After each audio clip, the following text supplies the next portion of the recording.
NPK உரங்கள் விவசாயிகளுக்கு நஷ்டம் ஏற்படுத்துதா? அதுக்கு தீர்வு இல்லையா? வணக்கம், நான் உங்க பூசங்கர், மொனோக்ரோமர் கோரமண்டல் கிராப் அட்வைசர். உங்களை இன்னைக்கு நம்ம விவசாயி நம்ம பரிந்துரை நிகழ்ச்சிக்கு வரவேற்கிறேன். இன்னைக்கு நாம என்பிகே உரங்கள் விவசாயிகளுக்கு நஷ்டம் விளைவிக்குமா அதை பத்தி தான் நாம இன்னைக்கு பேச போறோம். சாதாரணமா பயிர்களுக்கு 48 kilo urea, 24 kilo phosphate, 16 kilo potash போடணும். இதுக்காக விவசாயிங்க யூரியா, டிஏபி, காம்ப்ளெக்ஸ் மாதிரியான உரத்தை எப்பவும் பயன்படுத்துவாங்க.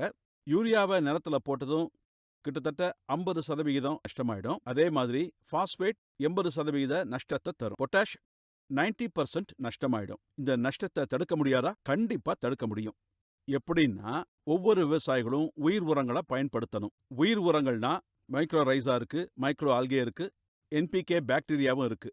இந்த உயிர் உரங்கள் தண்ணீர்ல நல்லபடியா உயிர் வாழணும்னா அதற்கு ஏத்த மாதிரி கரிம உரங்களை எல்லா விவசாயிகளும் பயன்படுத்தணும்.